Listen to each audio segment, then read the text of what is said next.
sa pwesto ang isang opisyal ng Philippine Army dahil sa pagbawi umano ng suporta kay Pangulong Bongbong Marcos. Live mula sa TV5 Media Center, nangungunan sa balita si News 5 anchor Ed Lingao. Bok, sino tong opisyal na ito at anong konteksto ng pagkakatanggal sa kanya?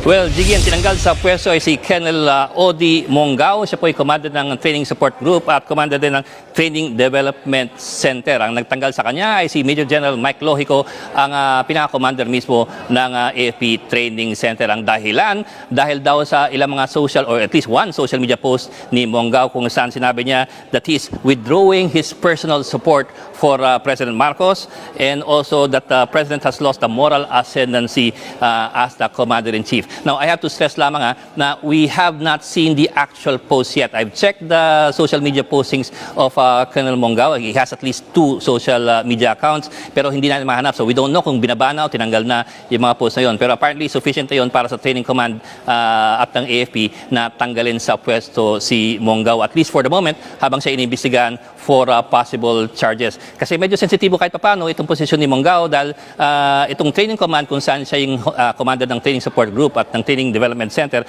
ay yung mismo naguhulma ng pag-iisip ng mga sundalo at ng mga opisyal ng militar. So that may have some bearing on on why the Army is acting so fast on this matter. Jiggy.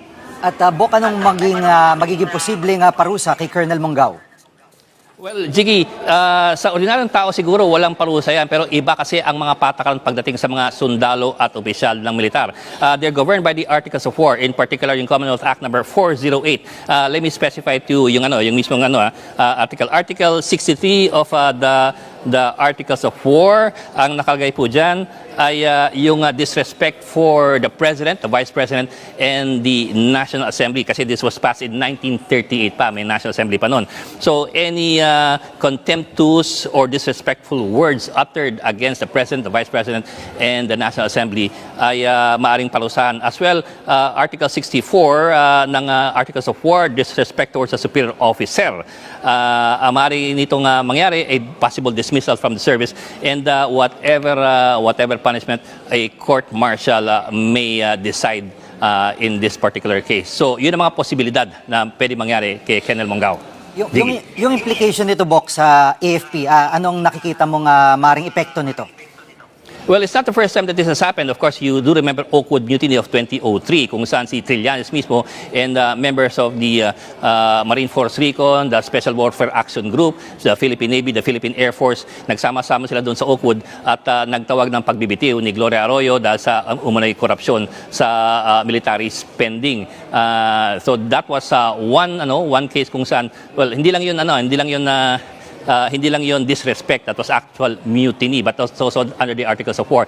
Then you had also several other cases in the past, among them yung withdrawal support in the case of Colonel Carabin, General Danny Lim, and so on down the line. I think that was in 2006. So it's not the first time this has happened in the past as far as the government is concerned, but it's the first time this is happening to President Bongbong Marcos's administration. So I suppose at this time they're looking at whether this would have any consequence doon sa number one, doon sa moral ng militar at number 2 kung meron pa mga susunod because this supposed post is being shared around widely by other people including retired General Romeo Poquis who of course you do know has been charged with inciting to sedition. So baka maging bala ito doon sa mga ibang tao na kumukontra sa Administrasyong Marcos. Jiggy.